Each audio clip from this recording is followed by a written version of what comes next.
Okay guys, eto na nga pala yung Yamaha Mio Gear S. Nilabas na ng Yamaha Motorcycle Philippines at isa nga tayo sa na-invite para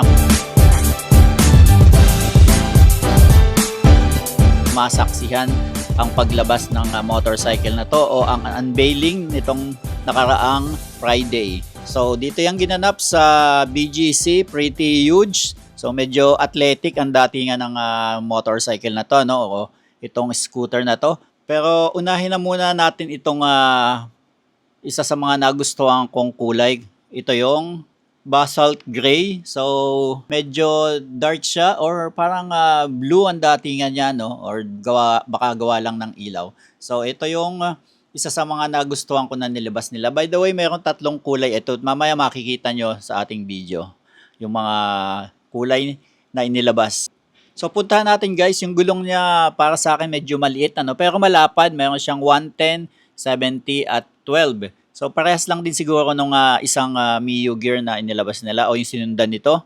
So yung kanyang engine ay air-cooled 4-stroke SOHC 2 valve. So 2 valve lang siya guys. At single cylinder lang siya, 125 cc. Meron siyang maximum horsepower na 6.2 kW or 8.4 PS at 6,500 RPM. So maximum torque niya is 9.9 Newton meter na at 5,000 RPM. Meron siyang engine oil capacity na 8.4 liters at syempre B-belt automatic fuel injection na rin siya. Alright? So sa harapan may mga decals siya, no? At blue core na rin yung kanyang engine nito guys. So yung reflection ng ilaw medyo difference lang So headlight malaki at LED na rin 'yan. Yung brake lock sa likod, ayan para hindi gumulong kung naka-side stand ka, no. So pinupush lang 'yan and then release para mawala sa pagkakalak. So ayan, side mirror niya guys, ganun pa rin kagaya ng mga nakaraang scooter, kahit yung sa NMAX natin ganito din. So ito yung kanyang front panel. Ang maganda nito, meron siyang idle na switch, so pwede siyang mamatay at pwede siyang mabuhay kapag na-traffic ka, mga 3 to 5 seconds. So ito, ang maganda dito guys na napansin ko, meron siyang yung mga lalagyan ng gamit, nakalock na rin. At syempre, meron na rin siyang charging port. Yun nga lang, kailangan mong bumili ng adapter para sa USB-C or USB-A. So nasa sayo na kung ano yung i-charge mo. May bulsa pa rin siya left and right. So malapad nga pala guys yung kanyang gulay board. So compared sa ibang mga scooter natin, So may sabitan din nga pala ito para sa likod, ang sa may upuan. Ayan. So gaya ng dati, meron siyang side stand at meron pa ring center stand at syempre meron ding angkasan o yung foot peg para sa pillion seat. So yung kanyang panggilid, ayan, kita nyo naman sa ating monitor. At medyo against the light lang tayo ng konti. So, mayroon din siyang decals nga pala sa gilid magkabilang side, sa may parting angkasan, ayan. So, gusto ko yung design ng decals niya. Tsaka yung pagkakagawa ng Gear S, ang ganda. So, yung upuan niya guys, simple lang. Pero, ang nagustuhan ko, black yung para dito sa isang kulay na to. Yung isang upuan guys, mayroong kulay brown din. So, mamaya makikita nyo. At meron na siyang grab bar. Punta tayo dito sa kanyang likuran. Ito yung kanyang stoplight o yung brake light. At malapad nga pala guys yung fender sa likod niya. Maganda to sa kapag tag-ulan na. Ito. Ayan o. So may reflector din, may signal. Integrated na rin yung signal left and right niya. At ito guys yung suspension niya. Standard naman yung suspension guys, kagaya ng mga nakarang Mio din. At yung preno nga pala nito guys sa likod, ayan. So, drum brake pa din siya, single suspension. At punta tayo sa kabilang side para makita nyo. Ayan, maganda dito, pwede mong itaas nga pala yung paa dito guys. Ayan.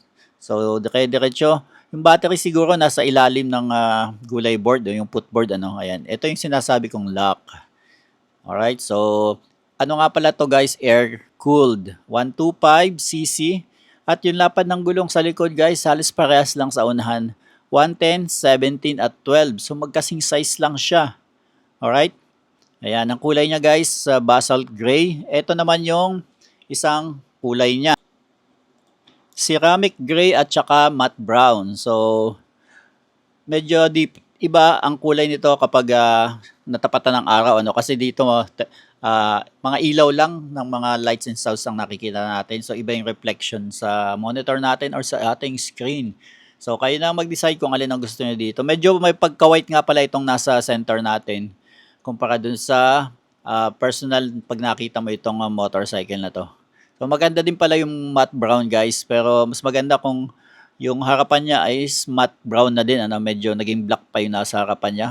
Kagaya din ng isang nasa gitna, ano. So lahat ng nasa harap ay kulay matte. Matte plastic pala guys, oh, or natural black yung nasa harapan niya. So marami ditong bisita kaya hindi tayo masyadong nakapag-vlog. Ito, so nag-voice over na lang tayo para sa ating vlog for today. Para dito sa motorcycle na to. Ayan, ito yung gilid guys, kulay brown. Ayan, kulay pula yung kanyang S. At medyo naka-emboss yung gear. So, eto naman yung kanyang sa side view. Alright. So, meron plastic cover yung kanyang muffler para hindi magasgasan, ano, or kung sakaling magasgasan, madali siyang i-replace na medyo mura lang. So, identical naman lahat except doon sa mga kulay at upuan nitong matte brown. Ito yung sinasabi ko na guys. Ayan. So, meron pa rin siyang physical key. Ito. Buti meron nakalagay dito. At meron siyang locator ano, or yung finder para sa motor mo. Para pag may mga katulad, so push mo lang yung button para mag-answer back yung motorcycle. Ayan. Umilaw siya. So, balik na natin. At buhayin din natin mamaya yung kanyang meter panel para makita nyo ang itsura. So, buksan natin yung kanyang upuan. Ito ang kanyang upuan. So, 5.1 yung kanyang gas tank. Ano? Medyo sakto lang para sa scooter yung capacity. So, ito guys yung kanyang compartment. Meron siyang 18.6 liters, so malaki-laki ano, pero hindi pa rin kakasya sa tingin ko yung full face helmet. May basic tools din nga pala guys, Allen keys, ayan. So sarahan na natin to para makita nyo ulit. So maganda yung texture ng upuan, makapit sigurado ito. Kagaya ng ibang mga Yamaha na scooter. So gaya na sabi ko, same lang ng gulong, 110, 17 at 12. Same specs lang, pero magka-different different pattern yung mga grooves niya. O yung gulong, ayan o, different yung grooves. Compare dun sa unahan kung napansin nyo yung unang part ng video natin. Buhayin na rin natin guys yung kanyang meter panel para makita nyo. Ayan, so may signal dyan. May headlight. Ayan, ganyan itsura kapag nakapag-boot up na yung ating meter panel. May time clock din nga pala guys. At ang laki ng speedometer sa gitna. So, meron siyang selection button para kung ano man ang kailangan mong malaman, nandito lahat sa meter panel na to. Alright guys, at para naman sa seat height, napakababa guys, kahit 5 feet or 5'1" or kahit 4, 10, 11, kasi napakababa ng seat height niya, 750 mm lang, at meron siyang minimum ground clearance na 135 mm. So, ang pinakang net weight niya kasama ang oil at fuel tank ay 95 kg. So napakagaan lang ng scooter na to. At syempre para sa iniintay ng lahat, ang presyo ng all new Mio Gear S ay 81,900 lang. So kahit anong kulay yung piliin mo, 81,900. So thank you for watching guys. Check nyo sa kanilang mga dealership nationwide paglabas ng scooter na to.